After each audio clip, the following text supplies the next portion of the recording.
എന്തോന്ന് കാണുമെന്ന് പറഞ്ഞു? നമ്മള് ബ്രേക്കപ്പ് ആയിട്ട് ഇപ്പം 3 മാസമായില്ലേ.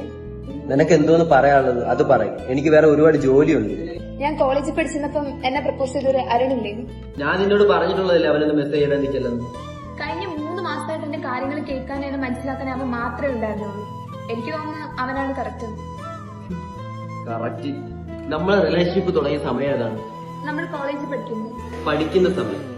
അപ്പോ എന്റെ കാര്യങ്ങൾ നീയും കേൾക്കും, നിന്റെ കാര്യങ്ങൾ ഞാനും കേൾക്കും. പക്ഷെ അങ്ങനെയല്ലേ ഇപ്പോ? അതാ ഞാൻ പറഞ്ഞത്.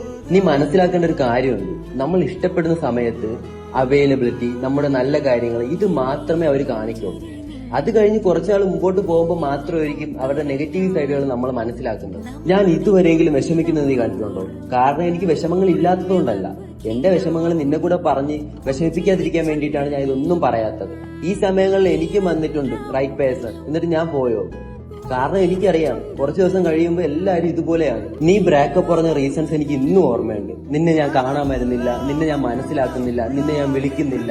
ഞാനൊരു മിഡിൽ ക്ലാസ് ഫാമിലി ജനിച്ചതാണ്. ജീവിതത്തിൽ എന്തെങ്കിലുമൊക്കെ ആയി രക്ഷപ്പെടാൻ വേണ്ടി ഓടുന്ന ഓട്ടത്തിൽ എനിക്ക് ചിലപ്പം നിന്നെ വിളിക്കാൻ പറ്റിയില്ല എന്ന് വരാം, മനസ്സിലാക്കാൻ പറ്റിയില്ല എന്ന് വരാം, കാണാൻ പറ്റിയില്ല എന്ന് വരാം. ആ സമയത്തൊക്കെ അരുണിനെ പോലുള്ളവന്മാർ നിനക്കൊക്കെ റൈറ്റ് പേഴ്സൺ. എനിക്ക് നിന്റെ അടുത്ത് ഇഷ്ടമുണ്ടായിരുന്നു ഈ കാര്യം പറയുന്നതിന് തൊട്ട് മുമ്പ് വരെ. കാരണം നാളെ ഞാനൊന്ന് വീണു പോയാൽ നിനക്കൊക്കെ ഇനിയും വരും ഇതുപോലത്തുള്ള റൈറ്റ് പേഴ്സൺ. ആ സമയത്തൊക്കെ നീയൊക്കെ പോവുകയും ചെയ്യും. അതുകൊണ്ട് ഇത് ഇവിടം കൊണ്ട് നിർത്താം, മനസ്സിലായോ?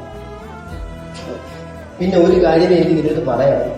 ഈ വരുന്നവന്മാർക്കൊക്കെ ഒറ്റ ലക്ഷ്യമേ ഉള്ളൂ, നിന്നെയൊക്കെ നല്ല പോലെ യൂസ് ചെയ്യാം. അത് ചിലപ്പോൾ നാളെ ഫോട്ടോ ആയിട്ടും വീഡിയോ ആയിട്ടും പുറത്തു വരും. അപ്പൊ അനുഭവിക്കാൻ നീയൊക്കെ മാത്രമേ ഉണ്ടാവൂ. ഒരുത്തരെ ചൂസ് ചെയ്യുമ്പോൾ അവ എന്താണ് ഉദ്ദേശിക്കുന്നതെന്ന് മനസ്സിലായോ? അല്ലാതെ നിനക്കൊക്കെ കെയറിങ്, സ്നേഹം, വീട്, ഈ മനസ്സിലാക്കല്, ഇതൊക്കെ സ്വയം കണ്ടെത്താനുള്ളതാണ്. ഇതൊക്കെ മനസ്സിലാക്കിയാൽ നിനക്ക് കൊള്ളാം.